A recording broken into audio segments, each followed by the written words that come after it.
In this lesson, we will wade into the judgments of Yahweh on the serpent, the woman, and Adam, found in Genesis 3:14 to 21.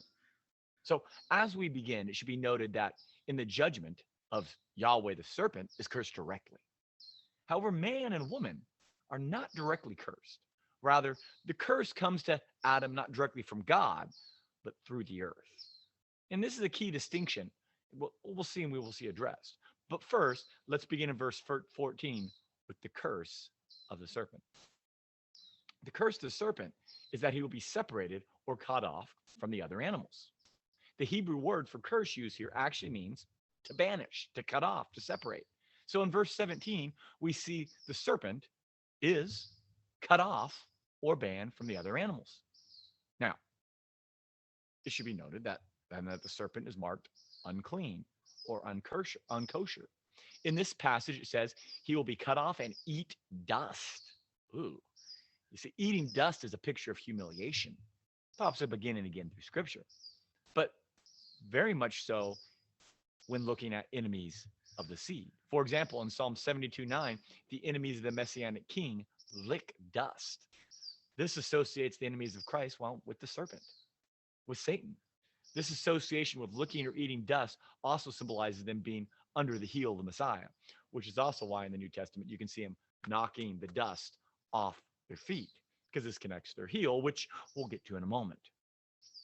Regardless, this being crushed by the Messiah will be discussed later, the serpent crushing seed. However, verse 15 states that Yahweh will put hostility between the serpent and the woman, and between the serpent's seed, offspring, and the woman's seed, her offspring. Note here, God puts enemyhood or hostility between the serpent and the woman, not man and a woman. Satan, due to his banishment, his being cut off from his original state, has become the enemy of the woman. Satan seeks to destroy humanity. He seeks to destroy the bride of Christ, the woman, the one who is to be the one with the Messiah. He does this in part by his continual corruption of humanity. In doing this, he produces his own seed, his seed of corruption. People who Jesus refers to in John 8 as those people who seek the will of their father, the devil. Those that follow the devil's corruptions, lies, they're, well, antichrist. They are the seed of the serpent. You see, Satan seeks to destroy the woman and her seed. He seeks it to be cut off as well. Revelation 12, we are given a vivid and an incredible picture of the serpent of old, the devil, as a dragon preparing to devour the child of the woman. And this reality has been played out since the garden, as the serpent immediately becomes the enemy of the woman. Immediately he becomes the enemy of the woman as he actually turns Cain, her firstborn son, on her secondborn, Abel. Cain is claimed as the rebellious seed of Satan, and Abel is seen as the martyred follower of Yahweh. The point is, wherever the seed of the woman rises up to follow Yahweh, Satan seeks to destroy the seed, corrupt the seed.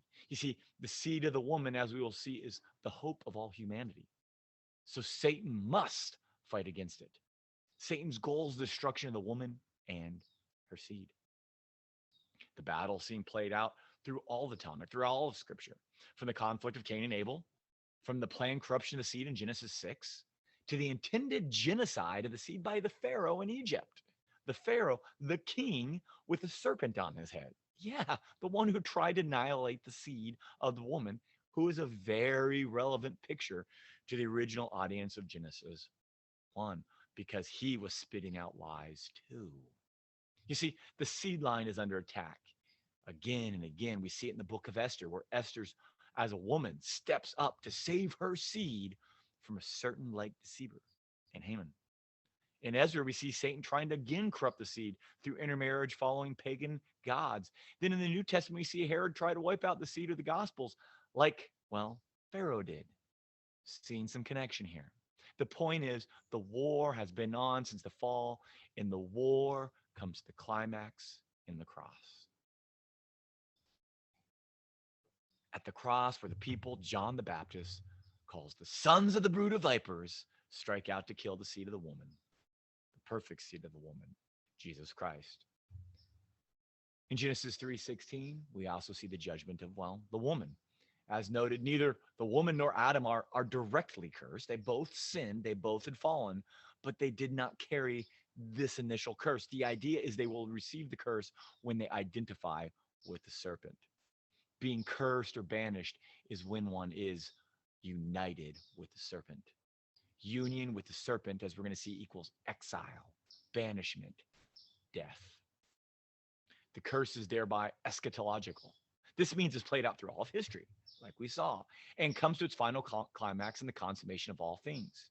In other words, this final exile can be prevented if the seed of the serpent repents, and follows Jesus Christ. So, even embedded in this judgment is good news. Not just good news, great news. And we will discuss this serpent crushing seed of the woman, I promise, in our next lesson. For now, let's continue to look at the judgment that we see here during the fall, the judgments listed here. In the Hebrew, it says God will multiply the woman's pain and conception as judgment. Conception? Not childbearing, conception? Yeah. Yeah, that's odd, isn't it? Throughout the book of Genesis and into the rest of the biblical narrative, we see pain and even death associated with conception, misery with conception, as well as childbearing. You see, let's just think about it. The wombs of Sarah, Rebecca, Rachel, Hannah, Michael, Elizabeth, and others are noted as having their wombs closed throughout the biblical narrative. For many of these women, they're going to have great struggles and vexation, and they're going to be unable to conceive. They're going to be unable to bear fruit. And this is going to be a struggle for them, their family, and as almost a pariah in society for not being able to bear fruit. And this is key. This is something that we see all the time throughout Scripture, and we can't overlook. This is connected to what is being passed as a judgment on the woman. In fact, it was only after years of pain and humiliation, almost maybe even dust licking humiliation, that many of these women finally conceived. Of the ones I listed, all are seen as tried and tested followers of Yahweh who are being tested and are eventually seen to bear fruit or bear children, except for one. All the women were vexed and reached humility, all but Michael, who was, as we see through her life choices in the Samuel scroll, chose to become bitter. Bitterness, as we will see throughout Scripture, is the root of the serpent. Instead of choosing humility, like, say, Hannah, who's also in the Samuel scroll, she chose the way of the serpent, and her womb was therefore kept closed. This is a picture of how people who choose the serpent will not be fruitful spiritually. As we turn our attention to the second half of 3:16, we find the woman will also be challenged, not just from the serpent, poor lady. She's going to be challenged with her relationship with her husband. And I think we should see this as both literal and spiritual. In the context of the narrative, the man begins things and the women will complete things. After all, women are the glory of man. In essence, in a direct man and wife cultural context, most women outlive their husbands. They still do. The idea is the husband will start the commission for the couple, and the woman, through her ability to bear seed, will continue to move it forward. In essence, literally a husband who has invested his life and his relationship primarily in his wife, he will benefit from this. As as he goes forward, his wife will be a blessing to him as she will complete his work through childbearing, through conception, through raising up good seed. And here again, we see the shades of Proverbs 31 or Proverbs 8. If you're familiar with those passages, you can begin picking up on some of these threads. It's all part of this concept. In the grander narrative scale, we see Adam started his Edenic commission and failed. Yet his wife, through her seed, will continue in his commission. The woman, through her seed, will continue the commission. And pause here for a second, because even though Jesus does not fail, he has not failed. I want us to see that Jesus has left his bride to continue his commission, to continue to spread his seed. I hope we make those connections. I hope we're starting to pull on these connections. Now, let's jump to Adam. Adam. Oh, Adam. Adam's rule, however, is bathed in sin. We see this battle between man and woman played out physically and spiritually. Later in Genesis, we see Rebecca fight this battle on a physical and spiritual level with her husband. Like we see here, she will have conflict with her husband.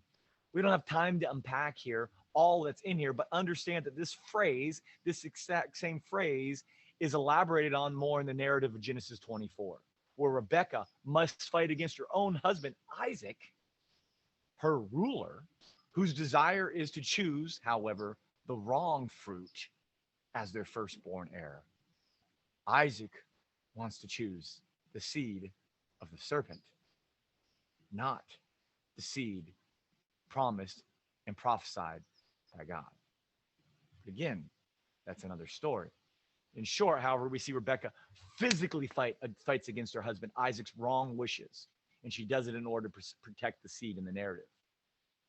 Jesus, however, the second Adam, and also the true seed, is depicted in the New Testament as the better husband, the better Isaac, the better Adam, the far better Jeremy, better than all men. As the New Testament makes clear, Jesus is the perfect husband and the perfect ruler. When Adam failed, the God-man will succeed, and he will rule over his wife perfectly, bringing her through redemption to glory. That is, if the woman is herself, the seed, and again, not the seed of the serpent. The idea is the fight and plight of the woman should be seen as our plight and fight. We must be subject to our rulers, but yet we must also seek to fulfill our commission. We must realize the perfect husband will one day make all things right. We must just work and tarry until he comes, continue pushing forth the seed. And this working leads us into the final judgment on Adam. In chapter 3, 17 to 20, we see Adam is judged for, if we look at the text, shemaing, or obeying his wife. What? In short, Adam chose to set aside what God actually said to him, what God actually told him to do, and chose to listen to his wife instead. In other words, he replaced rulership. He replaced authority in his head. So first off, let me be clear. This does not mean a man is never to listen to his wife. We already mentioned how in Genesis 24, Isaac should have listened to his wife. Okay? There are other many times in scripture where the wife is correct and the husband is wrong. I can think of Samson narrative. Another example besides Rebecca and Isaac is also, well, Abigail and Nabal. Oh, that didn't work out well for him. The point is, he is being judged for listening to her and obeying her when what she directed him to do was wrong or against what God said. Big key difference. Big key difference. And again, the narrative continues through Genesis, course corrects our false thinking on, hey, I can't listen to my wife. Please. Next, let's focus on the phrase, cursed is the ground in reference to you. This means that the judgment on Adam is enacted through the ground in which he was formed from. The soil in which he was formed is enlisted by God to prosecute and execute the judgment. The earth is therefore the mediator of the judgment. In short, on this cursing of Adam, humanity, who ate freely from the garden, who had all its needs met, will now have to struggle for survival. And as verse 19 says, humility will come. Humanity will struggle in this life until they return to the ground, because humanity is dust, a dust that the serpent will continue to choke on.